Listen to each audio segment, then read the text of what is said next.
The Total War series occupies a unique space in the real-time strategy genre that Creative Assembly have been carving out for themselves rather successfully for over 20 years now. And they have made oh so many games covering all sorts of geographies and spans of human history. And yet for me, the Warhammer series of Total War games that started in 2015 have an extra special place in Creative Assembly's portfolio. They blend that unique strategic gameplay the series is known for, of course, with the fantastical factions and moody setting provided by Games Workshop's Warhammer Fantasy Battle universe. From my perspective at Digital Foundry, from someone who loves all things Warhammer, the Warhammer series of games are so alluring due to the creative splicing of art and technology which bring that world to life like never before. So in today's video, sponsored by Total War Warhammer 3, I will dive deep into what exactly Total War Warhammer 3 does so right in translating the fiction and art of that tabletop game onto your desktop monitor. On top of this, I will also go over some optimized settings designed for you in the audience with a mid-ranged PC, decked out with the wildly popular RTX 2060 and Ryzen 5 3600, so you can play Total War Warhammer 3 with competent visuals and good performance. There's a good amount to cover, so let us charge right into it and examine the art and tech of Total War Warhammer 3.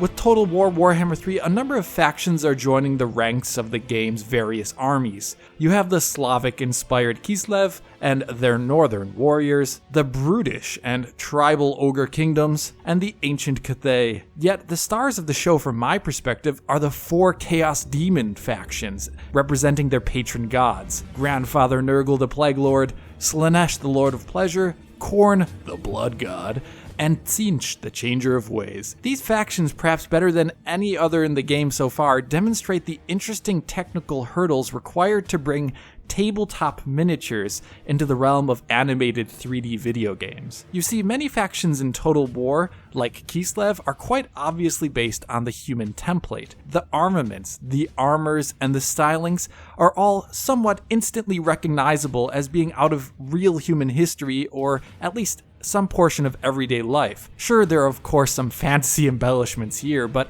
a person can understand the characters on screen and find their technical realization believable even if they have no understanding of the lore of Warhammer. Such factions like Kislev are also, on a technical level, a bit simpler when you think about it. Making bipedal humanoids look good in 3D is something video games have been striving to do for a long time, and something Creative Assembly surely has been building on in their catalog of games for over the last 20 years. With Chaos Demon factions, we're talking about the stuff of dreams. Characters and creatures which have only tangential connections to real life. So making these characters look good and believable in 3D is actually a rather great challenge that require a number of elements to come into play. The first and most important aspect is by far animation. Selling things that are not human and do not have human anatomy necessarily requires them to move and be affected by physical constraints in a way that at least feels plausible.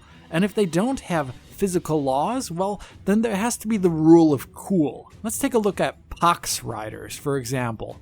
And I think their inspiration in nature is obvious to see. Toads, frogs, some type of amphibian. Their idle animations, of course, are very fantasy inspired with the belching and all, but you can see the natural elements coming into play, like the rhythmic undulations on the underside of their throats, or the emphasis of weight on the front half of their bodies, which changes how they move. While horses and humans can gracefully move at more constant speeds, frogs pounce and settle and then move again. Something which I think is rather well captured in this game in spite of the obvious fever dream-like look to their general appearance. This type of animation is rooting the fantastical in the natural, and I think it's what sells these characters. This can also be seen in the stances and movements of many of the Khornate demons, which have goat-like legs. They can rear or stamp their hooves, and their bodies compress vertically so that they can maintain their center of mass while standing. And when they move forward, they actually prance up and down in a very unique way. But that doesn't mean every single creature can be rooted so easily in nature. Other creatures like Flamers of Tzeentch or Slaaneshi fiends have little foothold in reality that is so obvious at first glance. Yeah, maybe there's a bit of an anteater head in there on the fiends, but they have 6 appendages, which means they could move in so many different ways when you think about it. And in-game, curiously, when you do watch them move, you can see that the fiends have been animated to move in 2 distinctly different ways. The first is a cat-like style of movement with their backs arched up. And then there's a rather unsettling scorpion or insect-like movement where each limb moves independently and rather rapidly, and they scurry horizontally across the ground. I find these types of decisions while animating fascinating, as creatures such as fiends, for example, have existed in a static form more or less for a long time, trapped in time in their poses as miniatures. Yet here we can see them moving and living in ways that are surprisingly plausible. The second part of the formula for translating fantastical creatures to 3D animated ones is called secondary motion. Secondary motion, for example, in a human being would be all the bits and pieces that move ancillary to their primary movement. So things like cloth or hair, which have their own rhythm separate to the movement of the body. Total War, Warhammer 3, and all the other preceding games for a while now have had things like hair or cloth physics. But for demons, they've done some rather unique secondary motion animation here that play really well into the Warhammer lore. I think it's most obvious in the Nurgle faction. A bunch of undead, bloated monsters, and they're awfully grotesque. Yet in the lore, they're not completely morbid. In fact, they have a jovial quality that is perhaps most readily visible in Nurglings. Tiny little creatures that roll around and play with each other and just revel in their awfulness. The animators at Creative Assembly have rather cleverly built Nurglings into the secondary motion of larger characters. Characters like the Herald of Nurgle. The Herald has secondary motion from its belly or the bell in its head, but it also has a charming little Nurgling on the shoulder, which moves of its own accord and sways with the Herald's movement. Or you have the Beast of Nurgle, where Nurglings pop in and out of its skin, or the mouth in its belly, and dance around and just be generally silly. Details like this, which weave the lore into the technical animation, give an extra layer of character, literally and figuratively, to these fantastical creatures, and it brings them to life. It turns that ubiquitous Nurgling platter from the tabletop into these roly and jolly, tumbly cherubs in the game.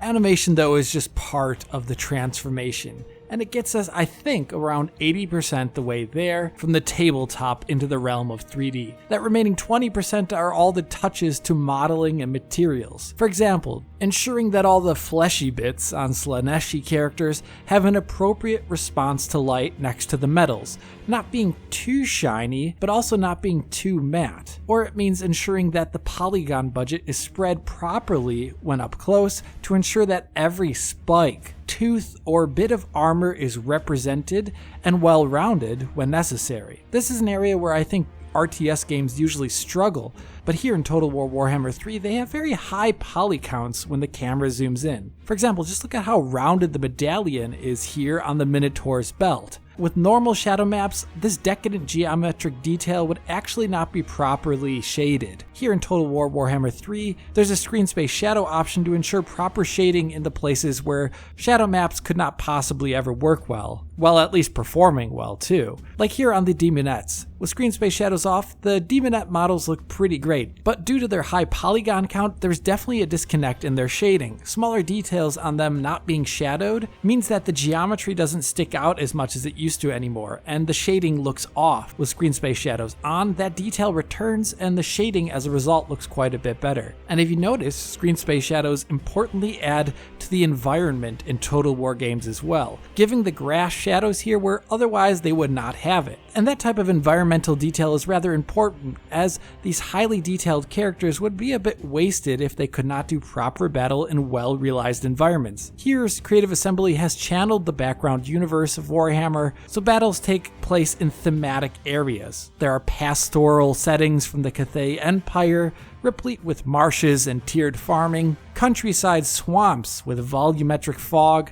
parched deserts, and rivers of blood that have screen space reflections. Yeah, that's not a usual geographic feature in a real-time strategy game, but this is Warhammer, and each of the Chaos Gods have crafted, themed territories of battle, replete with a lot of really cool detail up close, like sacrificial altars, giant skulls, and iron keeps, dripping molten metal, etheric energies, and floating islands for Tzeentch, and whatever the landscape is made up in those Slaaneshi areas. I really don't think you want to know.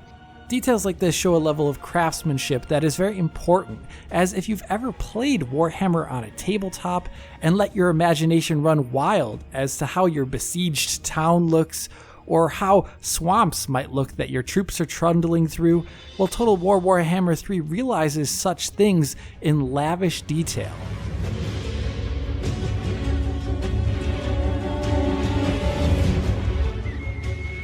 With this level of detail on the micro scale, it's easy to forget that most of Total War Warhammer 3's gameplay can actually be experienced on the strategic map, devoid of units like this, or zoomed out over the battlefield as you corral and move your troops around. And at such a height, all the details I mentioned earlier about animations, materials, and styling really do come together, even if you can't see them up close, and they make that mayhem happening far below look quite spectacular. This all comes at a cost though. For example, running the game's benchmark at max settings on an RTX 3090 at 4K can drop to near 30 FPS when all hell lets loose and the camera pulls right into it with the detailed particle effects and the highest quality for shadows and geometry. Really, those looking for 60 FPS in Total War Warhammer 3 will have to make compromises. On a 3090, at max settings, I had to drop down to 1440p to maintain a flat 60 FPS through the battle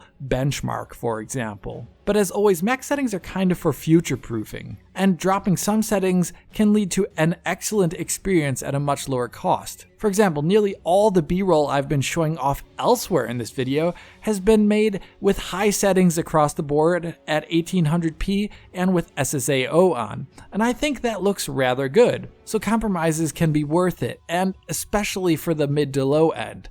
This is where I come now to the RTX 2060 and Ryzen 5 3600's optimized settings. And as you can imagine, with that high-end performance, we're going to need to do some tweaking, and I think this type of GPU should be targeting 1080p here. Now, not all people with an RTX 2060 will have 1080p monitors. They may even be higher res, in which case you're going to be using resolution scaling. You can do res scaling in-game, but there's a little caveat there. Here you can see various scaling options, all running 1800p internally going up to 4K, one with TAA, one with the driver, and one once again using the in-game FXAA. With the way TAA works in this game, it can soften and make details less precise when using the in-game scaler. If you use FXAA though, the in-game scaler looks rather sharp and quite attractive, but it will leave a lot more shimmering than with TAA on. In Warhammer 3, I find it best to use TAA at ultra high resolutions, but not for ones lower like 1080p.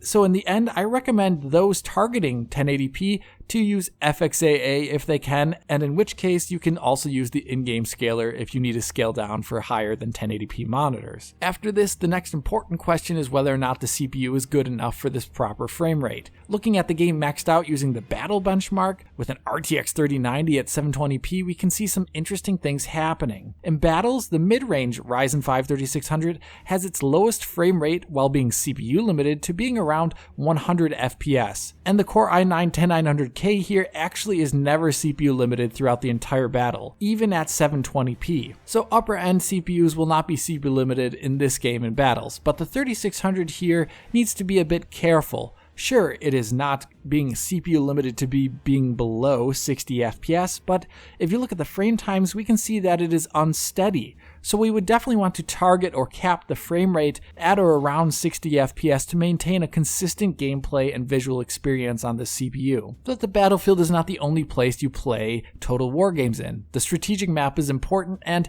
here this actually has heavier GPU and CPU considerations than the battlefield map. We can see that the Ryzen 5 3600 at max settings will see some CPU limited swings below 60 FPS. So if we're going to be targeting 60 FPS on a mid-range CPU like this, we're going to have to drop some settings. Given all these considerations, I say the following for optimized settings. We should be targeting a minimum frame rate at worst of 50 FPS in the overworld map. 50 FPS still looks good on G-Sync or FreeSync monitors, and if you don't have a G-Sync or FreeSync monitor, you can lock the game to 50 Hz using the driver control panel. And if you don't have a G-Sync or FreeSync monitor, I also recommend utilizing adaptive or fast sync in the driver, as the in-game VSync will be double buffered. Beyond this, my optimized settings are actually very simple. First, I started by dropping everything from max to the high preset, but kept SSAO on and a unit size at ultra, as I find these aspects rather important to the video game's graphics. And honestly, looking at the difference here at 1080p, most of the gradual differences between max settings and these high settings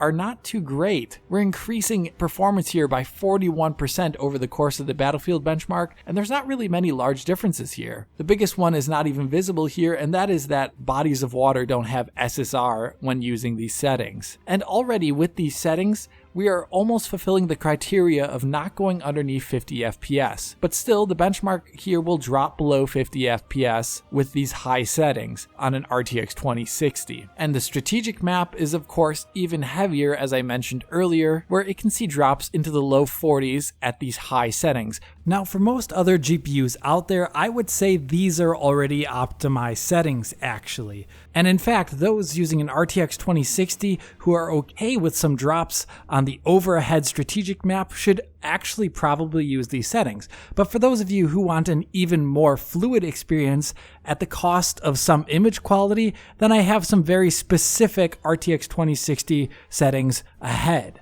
So we're going to have to make some other cuts or optimizations if we want to keep above 50 at all times. The ones I decided upon were reducing shadow detail to medium, which does not have a large impact on image quality usually due to the fact that we have screen space shadows on. Then you can reduce fog quality to low from high, which keeps the fog in thankfully, but makes the shadows diffusing through the fog much less obvious. Then you can drop down VFX to medium, which will reduce the amount of particles spawned by certain effects like these ones that have a very large performance impact. And the last optimization is to reduce lighting quality from high to low, which will help out strategic map performance. Although it is not really obvious in a number of scenes what it does, but the one change I found was looking at the color of bounce lighting in shadow areas near these mountain ranges here, where the low setting is lacking that blue bounce light. In total, my optimized settings look like this. I want to keep the models and the terrain looking great, as well as keeping things like SSAO in there, but I will compromise on other things like shadows, particles, and lighting, which are really expensive. With that, the RTX 2060 can run these punishing benchmarks rather well. It's barely breaking a sweat on the battle benchmark, for example, and is running 100% better than the max settings, and in the strategic map, it's